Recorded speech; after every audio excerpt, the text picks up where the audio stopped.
저는 가끔씩 이렇게 새벽 예배 나가기 전에 우리 아이들이 자는 모습을 한번 좀 보고 이렇게 갈 때가 있습니다. 우리 아이들이 참 어렸을 때는 참 사랑스럽고 귀여운 마음이었다면 지금 이제는 뭐 고등학생, 이제 중학생 되니까 참 뿌듯하고 이렇게 듬직한 마음이 있어요. 특별히 또 남자애들이니까 이렇게 아이들이 성장하면서 이렇게 점점 더 변화하는 그런 모습 보면 참 마음에 기쁨이 되죠. 그런데 그 방에 오래 있지는 못해요. 왜냐하면은 애들 남자만 있는 방이 얼마나 냄새가 나는지 왜 남자들에게는 그렇게 꼬릿꼬릿한 냄새가 나는지 모르겠어요. 어쨌든 그 모습, 자라고 성장하는 모습 보면 참 마음에 기쁨이 됩니다. 사실은 2년 전에 미국에서 올 때 이 아이들이 한국에서 잘 적응할 수 있을까 한편으로는 좀 걱정되는 마음이 있었는데 우리 성도님들께서도 마치 자신의 일처럼 이렇게 잘 적응하도록 기도해 주셔가지고 우리 아이들이 잘 적응하고 또 학교 생활을 또 즐기면서 다니는 것이 참 하나님의 은혜다라는 생각이 듭니다.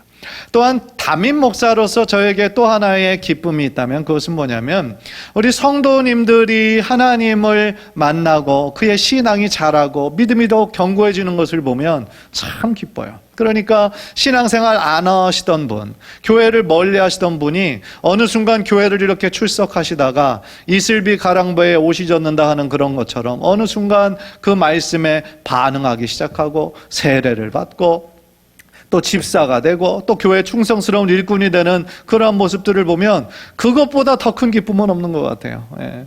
그 역시 하나님의 기쁨도 또한 동일하지 않을까라는 생각을 하게 됩니다. 그런 면에서 우리 성도님들 한 분 한 분이 저의 자랑이고 저의 또 기쁨이 되는 것이죠. 생각해 보면은요, 나의 삶이 혹은 우리의 삶이 누군가에게 기쁨을 주는 삶이 될 수 있다라고 한다면 참 기분 좋은 일이죠. 참 의미 있는 일이지 않습니까? 더 나아가 우리들의 삶이 하나님께 기쁨이 된다면, 다른 사람들에게 기쁨을 주는 삶도 참 의미 있고 보람되지만 우리 하나님께서 나의 삶을 보시고 참 기뻐하신다면 또 그것처럼 좋은 일이 어디에 있겠어요? 하나님이 여러분들 한 사람 한 사람의 이름을 부르시고 너는 나의 기쁨이야, 내가 너를 바라볼 때마다 참 내 마음이 기뻐 라고 말씀해 주시는 걸 우리가 상상만 해도 얼마나 좋습니까? 오늘 본문에요, 하나님께 그런 극찬을 받은 사람이 있어요. 다니엘입니다. 오늘 말씀을 통해서 우리도 다니엘처럼 정말 하나님의 기쁨이 되는 사람이 되기로 우리들의 마음에 다시 한번 결단하는, 그리고 실천하는 귀한 은혜가 있기를 주님의 이름으로 간절히 축원합니다.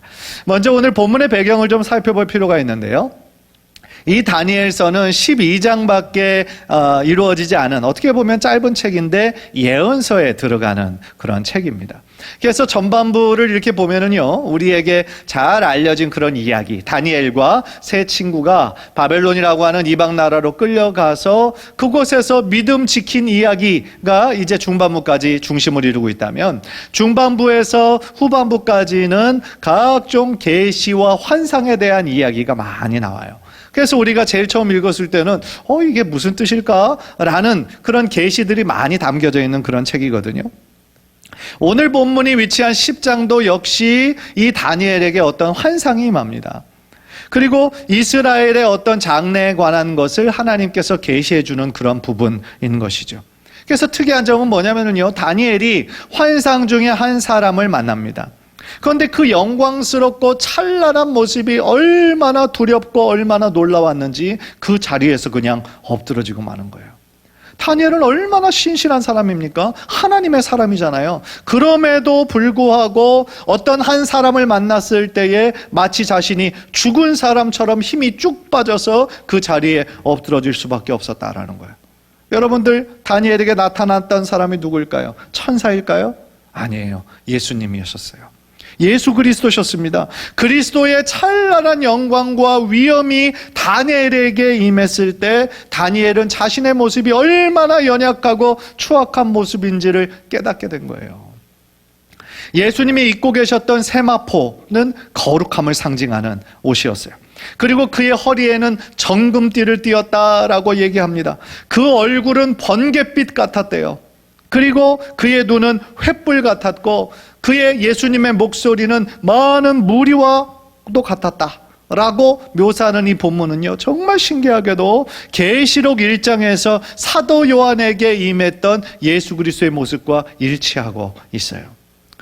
참 신기한 거는요, 이 우리 인간이 하나님의 임재를 우리가 체험하게 됐을 때, 예수님의 그 모습을 보게 될 때, 많은 사람들이 그 거룩한 임재 앞에서 자신이 얼마나 죄인임을, 자신이 얼마나 부족하고 연약한 사람임을 깨닫고 주님 앞에 고백하게 되더라는 것이죠. 오늘 본문의 다니엘도 그랬잖아요. 계시록을 쓴 사도 요한도 그랬고요. 또한 그 정말 다메섹 도상으로 크리스찬을 잡으러 정말 가던 이 사울이 예수 그리스도, 부활하신 예수 그리스도를 만나게 되었을 때에 그 찬란한 빛에 그의 눈이 멀을 지경이었죠. 이사야 6장에 나오는 이사야가 하나님의 임재를 체험했을 때도 마찬가지였고요. 베드로도 자신의 배에서 딱 오셔가지고 저 멀리 가서 물고 깊은 곳에 가서 그물을 내려라 말씀하셨던 그분의 말씀대로 순종했을 때 이분이 보통 사람이 아니라 메시아임을 깨달아 나를 떠나소서, 나는 죄인이로소이다 라고 고백하게 되지 않습니까? 즉요, 사람이 아무리 외적으로 화려하게 꾸미고 겉으로 치장한다 할지라도요, 우리의 중심을 보시는 하나님 앞에 서게 될 때에 하나님의 거룩한 임재, 하나님의 빛이 우리들의 마음의 심령을 쫙 비춰주실 때 우리는 나의 죄성과 내가 감추고 있던 그 추악한 모습들이 환하게 드러나게 되더라는 거예요. 어두움에 익숙해져 있으면 잘 모르잖아요. 그냥 그것이 당연하게 생각하잖아요. 그런데 하나님의 그 거룩한 빛, 예수 그리스도의 찬란한 임재가 우리들 안에 비춰지기 시작할 때에 내 안에 감추고 있었던 나의 은밀한 죄성까지, 내 안에 죄악과 이기심과 교만과 또한 그 욕심들이 선명하게 보이게 되더라는 거예요. 사실 그것들이 우리들의 민낯인 것이죠. 그래서 예수님을 만나서 혼수 상태에 빠진 것처럼 바닥에 누워있던 다니엘에게 예수님이 찾아가십니다. 그리고 사랑의 손길로 어루만져 주세요. 그리고 그를 일으켜 주시면서 이렇게 다니엘에게 말씀하세요. 큰 은총을 받은 사람 다니엘아. 큰 은총을 받은 사람 다니엘아. 세번역 성경을 보니까 큰 사랑을 받은 사람 다니엘아 라고 이렇게 말씀해 주시거든요. 그러니까 다니엘을 부르시는 그 말 한마디에 하나님께서 이 다니엘을 얼마나 사랑하시는지, 얼마나 다니엘의 삶이 그에게 기쁨이 되셨는지를 우리가 알 수 있다라는 것이죠. 그렇다면 과연 다니엘의 어떤 모습이 하나님을 기쁘시게 하는 삶이 되었을까요? 저는 약 두 가지로 말씀드리려고 그러는데요. 첫 번째로 다니엘은 어떤 사람이었냐면 기도의 사람이었다라는 거예요. 다니엘서 전체에 걸쳐서요, 다니엘이 하나님 앞에 늘 무릎 꿇고 기도하는 사람이었어요. 오늘 본문 12절을 보세요. 그가 내게 이르되 다니엘아 두려워하지 말라. 네가 깨달으려 하여 내 하나님 앞에 스스로 겸비하게 하기로 결심하던 첫날부터 네 말이 응답받았으므로 내가 네 말로 말미암아 왔느니라 그랬어요. 이 구절에선 다니엘이 기도했다라는 직접적인 언급은 없지만 그 문맥을 봤을 때 네가 하나님 앞에 스스로 겸비하게 하기로 결심하던 첫날부터 네 말이 응답받았다라고 하는 것은 뭡니까? 다니엘이 그 전부터 하나님께 기도하고 결심했다라는 것을 얘기하고 있죠. 그래서 그 전에 어디의 구절인가 찾아보니까요, 10장 2절이에요. 10장 2절을 보면 이런 말씀이 나옵니다. 그때나 다니엘이 세 일의 동안을 슬퍼하며 세 일에가 차기까지 좋은 떡을 먹지 아니하며 고기와 포도주를 입에 대지 아니하며 또 기름을 바르지 아니하니라 라고 하고 있어요. 무슨 얘기입니까? 다니엘이요, 하나님께서 자신에게 어떤 계시와 환상을 보여주시는데 이스라엘이 장차 당하게 될 고난, 고통들을 보여주신 거예요. 그래서 그 모습 보니까 다니엘은 슬퍼하며 금식할 수밖에 없었다라는 거예요. 그래서 3일에, 새 일에, 이것은 3주를 얘기하는 거죠. 3주 동안을 슬퍼하고 금식하며 하나님 앞에 기도하였다라고 나오는 거예요. 저는 이 구절에서 다니엘은 참 자신의 나라, 자신의 동족을 사랑하는 사람이었구나 라는 것을 느끼게 되죠. 생각해 보세요. 다니엘이 어떤 하나님 앞에 특별한 죄를 지었던 것이 아니에요. 사실 성경에 여러 인물들이 나오는데 정말 거의 완전하고 완벽한 삶을 살았던 사람은 몇 명 안 되거든요. 그런데 이 다니엘은 그 중에 한 사람이었어요. 그래서 자신의 죄를 회개한 것이 아니라 그 민족이 앞으로 당하게 될 그 일이 너무나 슬프고 너무나 힘들어서 그 일로 인해 자신의 나라와 동족을 위해 탄식하며 기도했다라는 거예요. 이 부분을 읽으면서 참 내 자신이 부끄러워지더라고요.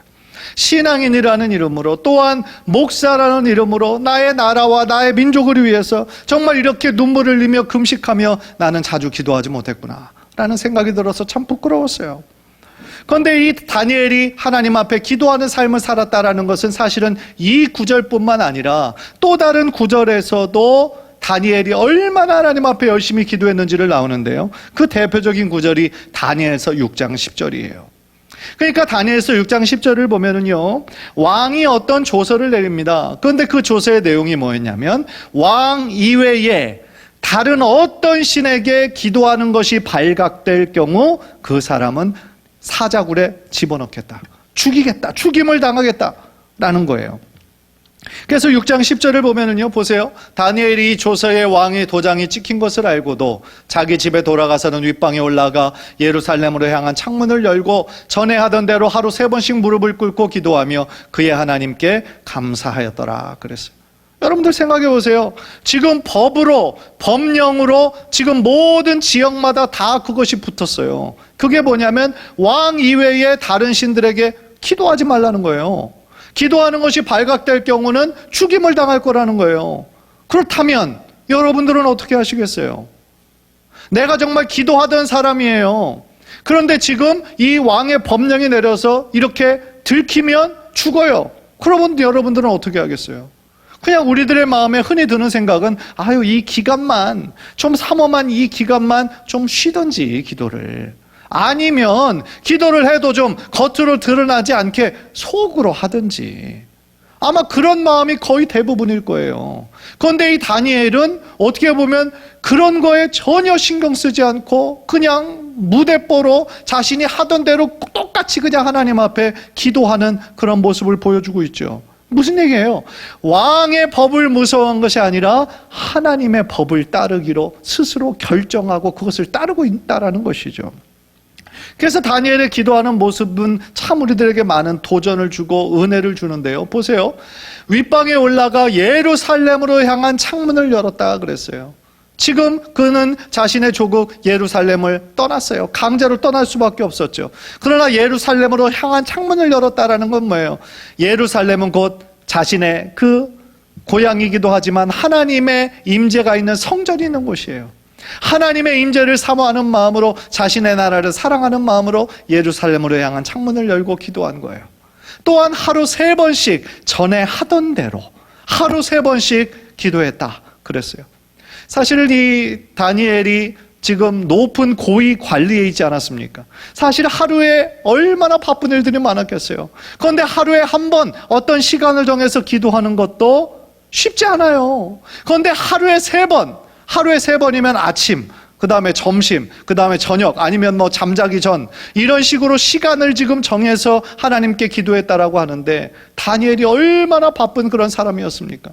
그럼에도 불구하고 하루 3번의 기도를 전에 하던 대로 계속 지켰다라는 것은 그가 얼마나 기도에 헌신한 사람이었는지를 우리들에게 보여주고 있다라는 거죠. 그리고 무릎을 꿇고 기도했다 그랬어요. 그냥 기도한 것이 아니라 무릎을 꿇고 기도했다라는 것은 하나님 앞에 자신의 어떤 겸손을 표현하는 것이고요, 하나님의 앞에 절대 복종을 상징하는 것이죠. 그리고 제일 마지막에 그의 하나님께 뭐 했어요? 감사하였더라. 늘 다니엘의 기도에는 무엇이 있었어요? 하나님을 향한 감사가 있었다라는 거예요. 여러분들 생각해 보세요. 자신의 나라를 잃어버렸어요. 포로로 끌려갔어요. 이방 나라에. 감사할 일이 뭐가 많았겠어요? 원망하고 불평할 것이 훨씬 많죠. 그러나 다니엘은 지금의 자신의 모습까지 하나님께서 한 번도 자신을 버리지 않으셨고 하나님께서 자신을 인도하셨음을 늘 알았기 때문에 하나님께 기도할 때마다 하나님 앞에 감사했다라는 것이죠. 이처럼요, 하나님께서 다니엘을 기뻐하신 이유는 다니엘이 하나님의 앞에 은총을 받은 자여 또한 사랑을 받은 자가 될 수 있던 그 이유는 바로 이 다니엘은 어떤 상황에든지 하나님께 기도하는 사람이었기 때문이다 라는 거예요. 하나님은요, 우리가 하나님 앞에 기도하는 것을 기뻐하세요. 그리고 하나님은요, 우리들의 기도에 응답하기를 기뻐하시는 분이세요. 아들이 기뻐하면 아버지가 기쁜 거예요. 자녀들이 기쁘면 부모의 마음이 기쁜 거예요. 여러분들도 다 경험하지 않았습니까? 따라서 자녀들이 아버지를 찾으며 간절히 그렇게 구하는 그런 모습을 그 기뻐하실 뿐만 아니라 더 좋은 것으로 베풀기를 주기를 원하시는 그 마음이 바로 우리 하나님 아버지의 마음이다라는 거예요. 저도 새 아이를 이렇게 키우면서요, 우리 아이들 그 생일 때 혹은 이제 성탄절 때 어떤 선물 같은 거 주잖아요. 그러면 이제 그 기간이 되기 조금 전에 이렇게 은근히 물어봐요. 어떤 이번에 생일 선물로 뭐 받고 싶어? 받고 싶은 게 있어? 물어보면 어떤 아이는 막 신나게 얘기하기도 하고 어떤 아이는 잘 모르겠어요 라고 얘기하기도 해요. 그러면 이제 아내하고 상의해서 이제 어떤 선물을 이렇게 딱 준비를 해놓죠.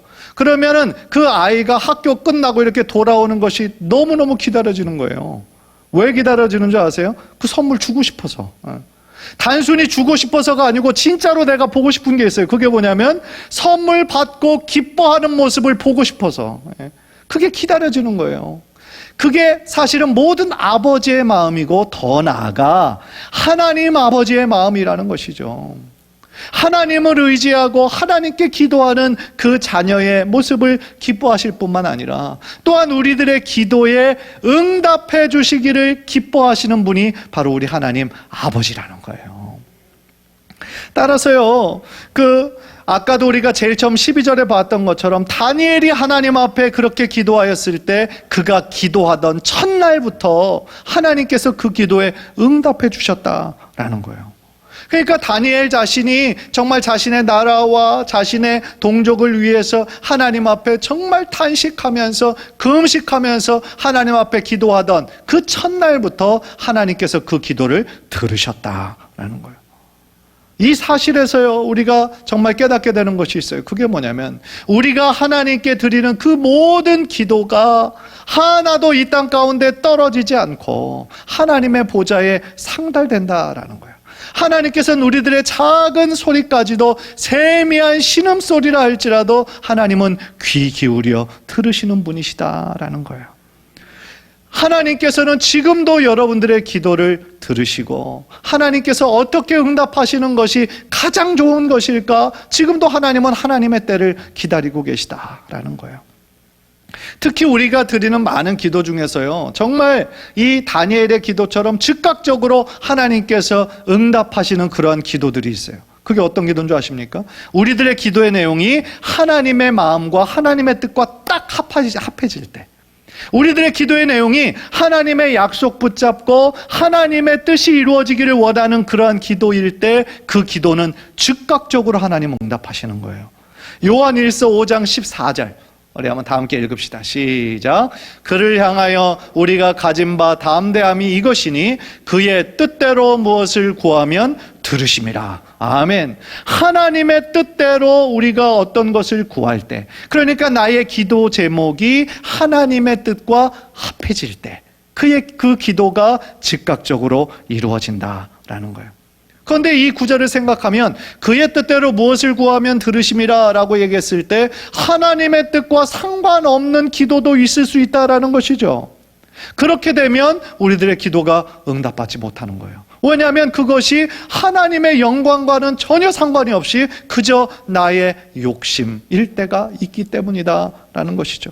그 부분에 대해서 야고보 사도는 야고보서 4장 3절에서 이렇게 명백하게 얘기하고 있죠. 우리 다 함께 읽읍시다. 시작. 너희가 얻지 못함은 구하지 아니하기 때문이요 구하여도 받지 못함은 정욕으로 쓰려고 잘못 구하기 때문이라. 아멘. 기도하는 그 자체가 중요한 것이 아니라 기도의 내용이 중요하다라는 거죠. 기도의 내용이 정말 단순히 나의 욕심을 이루는 거예요. 나의 필요가 아니고 욕심이에요. 여러분, 그 두 개 차이는 완전히 다른 거 아시죠? 나의 필요를 위해 기도하는 것과 나의 욕심을 위해 기도하는 건 다른 거예요.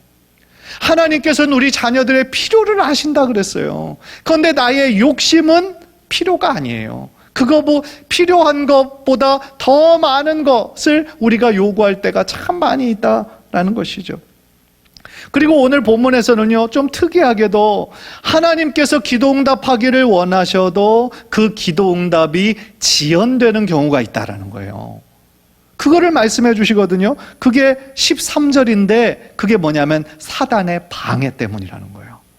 13절 보세요. 그런데 바사 왕국의 군주가 21일 동안 나를 막았으므로 내가 거기 바사 왕국의 왕들과 함께 머물러 있더니 가장 높은 군주 중 하나인 미가엘이 와서 나를 도와줌으로 그랬어요. 조금 생소한 본문이죠. 바사 왕국은 페르시아를 의미하는 거예요. 그런데 페르시아의 통치자, 페르시아 왕이 이 다니엘의 기도를 막았다고? 약간 좀 이상하죠. 그러니까 이것은 문자 그대로 페르시아 왕을 의미하는 것이 아니라 그 페르시아 이방 나라가 섬겼던 신이 있잖아요. 이방 신이 있잖아요. 악한 세력을 지금 의미하는 거예요. 그러니까 이런 사단의 악한 세력들이 무엇을 막는다는 거예요? 우리 믿음의 사람들이 하나님께 기도하는 것을 막고 있다는 거예요. 기도 응답이 이루어지는 것을 막고 있을 때가 있다는 거예요. 그러니까 그것을 다른 말로 하면 이 사단이 제일 싫어하는 게 뭐겠어요? 세상의 사람들, 아직 하나님께 속하지 않은 사람들, 자신의 품악에 있던 사람들이 하나님 믿고 하나님 자녀가 되는 걸 가장 싫어하죠. 왜냐하면 다 자기 소유였잖아요. 자기 마음대로 부리고 있었잖아요. 죄의 종들이었잖아요. 그런데 하나님 믿어서 하나님께 나아가 버리면 자신은 뺏기는 거잖아요. 그러니까 그거를 그렇게 막는 거예요. 싫어하는 거예요. 그러니까 하나님의 자녀가 된 사람들한테는 끊임없이 유혹하고 시험을 주고, 그래서 다시 교회를 멀리 할 수 있도록 그렇게 사단이 유혹하고 방해하고 고난을 주고 그럴 때가 많이 있다라는 것이죠. 그래서 우리들의 이 신앙생활에는요, 사실은 예수 그리스도를 믿고 나의 구원자로 의지하면서부터 이제는 영적 전쟁이 끝나는 것이 아니라 오히려 반대인 거예요. 영적 전쟁이 시작이 되는 거예요. 에베소서 2장 2절 보십시오. 그때 너희는 그 가운데서 행하여 이 세상 풍조를 따르고 공중의 권세 잡은 자를 따랐으니 곧 지금 불순종의 아들들 가운데 역사하는 영이라 라고 얘기하죠. 그러니까 우리가 예수님 믿기 이전에 공중 권세 잡은 자를 따랐다라는 거예요. 그래서 불순종의 아들들 가운데 역사하는 영 가운데 있었다라는 거예요. 그런데 좋은 소식은 뭐예요? 우리가 예수 그리스도를 나의 구원자를 믿음으로 말미암아 이제는 더 이상 죄에 속한 자녀가 아니라 예수 그리스도께 속한 하나님의 자녀가 되었다라는 것이죠. 그래서요, 에베소서 6장 12절을 보니까 이제 우리가 싸워야 될 싸움은 어떤 싸움이냐? 혈과 육을 상대하는 것이 아니요 통치자들과 권세들과 이 어둠의 세상 주관자들과 하늘에 있는 악의 영들을 상대함이라 라고 얘기하죠. 따라서 이거는 우리들에게 무엇을 말씀해 주고 있어요? 우리가 더욱더 기도해야 하는 이유인 거예요. 우리가 더욱더 기도에 힘쓰고 깨어 있어야 할 이유가 된다라는 거예요. 그래서 우리가 우리 가족만을 위해서 기도할 뿐만 아니라 우리 교회를 위해서 기도해야 되고, 우리 나라와 우리 동족을 위해서 기도해야 되고, 더 나아가 정말 이 영적 전쟁의 한가운데 계셔서 있는 분 있잖아요. 선교사님들. 우리 교회에서 지금 파송한 4분의 선교사님들 뿐만 아니라 또한 세계 각국에서 선교하시는 선교사님들의 사역을 위해 우리가 열심히 기도의 사명을 감당해야 할 줄 믿습니다. 그것이 우리들에게 주신 기도의 놀라운 사명이다라는 것이죠. 코로나의 영향으로 지금 사실은 1년 반이 지금 지나가고 있죠. 제일 안타까운 것 중에 하나가 우리가 마음 놓고 이렇게 모이지 못했다라는 거죠. 우리가 함께 모여서 지금 성가대 못한 지도 너무 오래됐고, 함께 교제하지 못한 지도 오래됐고, 교회 식당 닫은 지도 지금 너무 오래됐고, 그래서 참 마음에 답답함이 있어요. 안타까움이 있어요.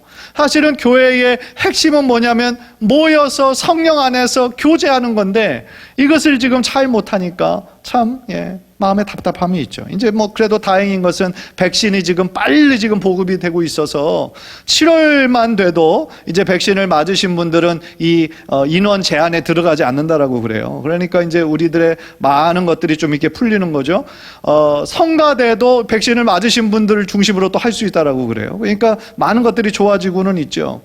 그런데 또 마음 한편으로 생각이 드는 것은 1년 반 동안 이렇게 시간이 흘러가면서 우리들의 그 기도의 어떤 열정을 좀 많이 잃어버린 분들이 계시지 않나, 그런 안타까움이 들어요. 솔직한 마음으로. 그래서 하나님을 향해 기도의 어떤 사명인 줄 알고 기도에 열심을 기울이시던 분들이 이 코로나로부터 함께 모이지 못하고 여러 가지 외적인 조건이 그러다 보니까 사실은 우리 있는 자리에서 기도하면 되긴 되겠지만 사실 사람이 그렇지가 않잖아요. 예. 함께 모여서 기도하는 것과 내가 그냥 집에서 기도하는 것과는 참 많이 다르잖아요. 예. 내가 스스로 그 기도하는 것은 정말 보통 의지 아니면 힘든 것이죠. 자꾸 다른 것에 밀리는 거죠. 예. 그래서 믿음의 사람들과 함께 기도하는 이것에 참 힘이 있고 하나님의 능력이 되는 건데 우리가 그 기도의 어떤 동력을 조금 잃어버리지는 않았나라는 안타까운 마음이 들어요. 그래서 우리 정말 사랑하는 장로님, 또 우리 권사님, 또 우리 안수 집사님, 우리 집사님, 모든 직분자들이 다시 한번 정말 우리 있는 자리에서 또한 수요일, 금요일 정말 우리가 정말 모이기에 힘써 가면서 하나님 앞에 다시 한번 뜨겁게 기도할 때에 이 기도의 불이 다시 한번 우리 교회에 정말 활활 불타올라서 하나님을 기쁘시게 할 뿐만 아니라 이 지역사회를 복음화시키는데 크게 쓰임받는 우리 성도님들 모두 되시기를 주님의 이름으로 간절히 축원합니다. 우리 교회 그렇게 할 수 있잖아요. 그죠? 할 수 있습니다. 따라서 오늘 본문의 다니엘처럼 우리들 모두, 우리 성도님들 한 분 한 분이 다 기도의 사람, 기도의 사람이 되어서 하나님과 더욱더 가까워지는 큰 은혜가 있기를 주님의 이름으로 간절히 축원합니다. 두 번째로 다니엘은요, 무엇 때문에 이 하나님께 기쁨이 되었나? 겸손한 사람이었어요. 기도의 사람일 뿐만 아니라 겸손한 사람이었어요. 12절 보세요. 다니엘아, 두려워하지 말라. 네가 깨달으려 하여 내 하나님 앞에 스스로 겸비하게 하기로 결심하던 첫날부터 내 말이 응답받았으므로. 스스로 겸비하게 하기로, 겸비했다라는 그 말 자체가 겸손이라는 뜻이에요. 그는 늘 하나님 앞에 겸손한 마음으로 하나님을 찾았어요. 하나님의 도우심을 구했어요. 자신의 힘만으로는 살아갈 수 없음을 고백했다라는 것이죠. 사실 그가 포로의 신분으로 이렇게 끌려와서 얼마나 많은 위기들이 있었습니까? 죽을 뻔한 때도 사실은 몇 번을 지나갔거든요. 그런데 왕이 여러 번 바뀌어도 다니엘은 계속 고위직에 있었어요. 참 기적과 같은 일이죠. 여러분들 우리 역사만 봐도 뭐 고려시대, 조선시대 생각해봐도 어떤 왕이 바뀌고 정권이 바뀌면 반대쪽에 있던 사람들은 다 죽어요. 그렇죠? 크게 어떻게 보면 역사가 보여주는 거거든요. 다른 나라도 마찬가지였죠. 그런데 계속 고위직 관리에 있는데 왕들이 바뀌어도 계속 다니엘은 변하지 않아요. 계속 그 자리에 있어요. 심지어 나라가 바뀌어요. 나라가. 왕이 바뀐 것뿐만 아니라 지배하던 나라가 바뀜에도 불구하고 다니엘은 계속하여 그 나라의 핵심 관리로 있게 되는 거죠. 그 이유가 뭘까요? 줄을 잘 타서 그런 거예요? 권력의 아부를 잘해서 그런 거예요? 그렇지 않다라는 거죠. 하나님께서 위기 상황 가운데 있는 다니엘을 하나님의 강한 오른팔로 끝까지 붙잡으셨기 때문인 거죠. 하나님께서 그에게 지혜를 주셨기 때문이고 하나님께서 그의 힘이 되어주시고 소망이 되어주셨기 때문이다라는 거예요. 무엇보다도 다니엘은 그 사실을 알고 있었어요. 따라서 자신이 총리의 자리까지, 왕의 바로 밑에 그런 권력의 자리까지 올라갈 수 있었던 이유가 결국은 자신이 잘해서가 아니라 하나님께서 자신과 늘 함께 하셨음을 그는 알고 있었기 때문에 늘 하나님 앞에 겸손한 마음으로 기도하며 나아갈 수가 있었다라는 거예요. 그의 겸손이 잘 드러났던 한 가지 사건이 있었어요. 그것은 뭐냐면 왕의 꿈을 해석하는 사건이었어요. 다니엘서 2장 27절 28절을 보면요, 이게 참 어떻게 보면 재밌어요. 보통 꿈의 해석을 한다라고 그러면 이 왕이 그 꿈이 너무 심란했으니까 야, 내가 이런 꿈을 꾸었어. 이 지혜자들 술객들 앞으로 와봐. 이런 꿈 이게 무슨 의미겠어? 좀 해석해봐. 그게 순서잖아요. 그런데 이 왕은 그 꿈의 내용을 얘기해 주지 않는 거예요. 너희들이 나의 꿈의 내용도 맞추고 그 꿈의 내용을 잘 해석해라 라고 얘기한 거예요. 그러니까 그 나라에 수많은 지혜자, 술객, 박수, 점쟁이들이 많이 있었잖아요. 그런데 한 사람도 그것을 맞추지를 못하는 거예요. 그래서 그것이 다니엘에게 갔습니다. 그랬더니 다니엘이 왕 앞에 이렇게 얘기하는 거죠. 오직 은밀한 것을 나타내실 일은 하늘에 계신 하나님이시라. 인간은 할 수 없다라는 거죠. 하나님만이 하실 수 있는 일이다 라고 지금 하나님을 높이고 하나님께 영광을 올려드리는 다니엘의 이 겸손한 모습이 있었다라는 것이죠. 그래서 하나님께서는 이 겸손한 다니엘을 기뻐하시고 그를 높여주신 거예요. 그래서 그의 기도에 즉각적으로 응답해 주셨고 늘 다니엘을 지켜주셨다라는 거예요. 사랑하는 성도 여러분, 여러분들은 하나님의 기쁨이 되기를 원하십니까? 기쁨이 되기를 원하세요? 네. 그렇다면 다니엘과 같이 겸손해야 돼요. 하나님 앞에 늘 겸손해야 돼요. 하나님께서 가장 싫어하는 사람이 어떤 사람인 줄 아세요? 교만한 사람이에요. 교만한 사람들, 하나님을 인정하지 않아요. 하나님을 별로 신뢰하지 않아요. 하나님의 은혜를 힘입었음에도 불구하고 하나님의 은혜를 쉽게 망각해버리는 사람이에요. 하나님의 은혜 가운데 있으면서 그 은혜를 당연하게 생각하는 사람이에요. 무엇보다도 기도하지 않는 사람이에요. 교만한 거예요.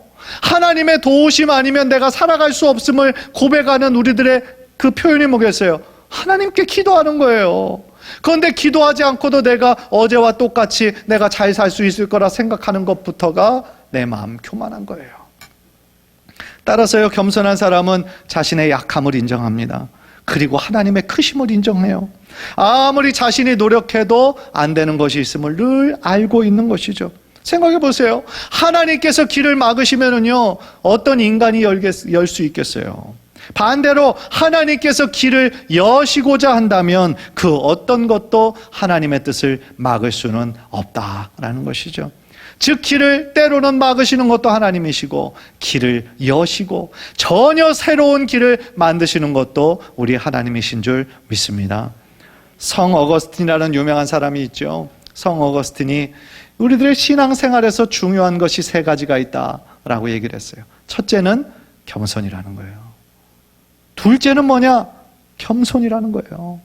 셋째는 뭐냐? 셋째도 역시 겸손이다라고 얘기를 했어요. 그러니까 신앙의 겸손은 처음부터 마지막까지 너무나 중요한 것이 바로 겸손이다.